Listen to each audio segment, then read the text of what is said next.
Conor McGregor has always been the UFC's biggest star. Rewind to July 2021 at UFC 264. Conor McGregor versus Dustin Poirier. Round 3 of a trilogy that had already split 1-1. Then, in the final seconds of round 1, his leg snapped under his own weight, leading to a TKO loss.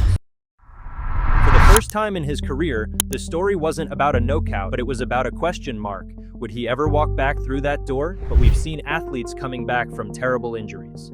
However, when it comes to Conor, it was a 5-year wait. A scheduled return against Michael Chandler in 2024 collapsed before it began, derailed by McGregor's injury. You see, behind the scenes, McGregor built his own empire outside the cage, from whiskey to Hollywood, while the fight game moved on without him. New champions rose, rivals retired. This left us with one question. Was this it? Was the Notorious a chapter that had already been closed? Well, I don't think so. Dana White stepped on the mic with news that we weren't expecting at all. Conor McGregor is back, and not against just anyone. Max Holloway. You see, back in 2013, a young McGregor edging a young Holloway on the judges' scorecards before either of them became legends. But 13 years later, they meet again. However, at a different weight class. Different stakes. Here's what most people are keeping a blind eye on. Holloway is a former featherweight and BMF champion, one of the UFC's active legends. Put some respect on his name. He smoked Gaethje out cold, and he also got rocked by Poirier. That was the first time he was finished in the octagon.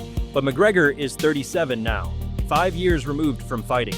This raises the only question that matters. Does he still have what it takes? Or maybe is it just the fame?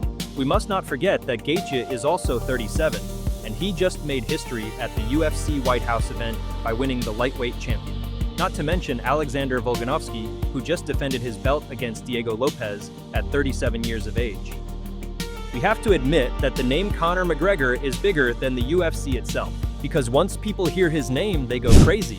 Tickets get sold out quickly, and the arena is packed. Conor McGregor holds the record for selling the most pay-per-views in UFC history, generating over 13 million career buys, surpassing Brock Lesnar and Ronda Rousey. But the question still remains, are we gonna see an improved version of McGregor?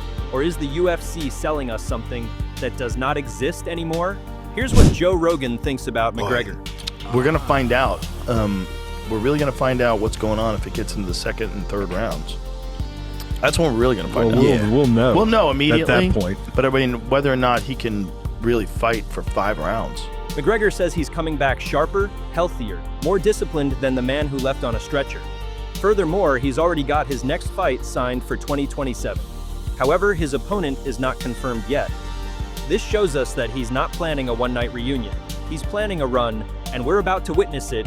July 11th, UFC 329, Las Vegas, the crown jewel of International Fight Week, the Notorious, is back.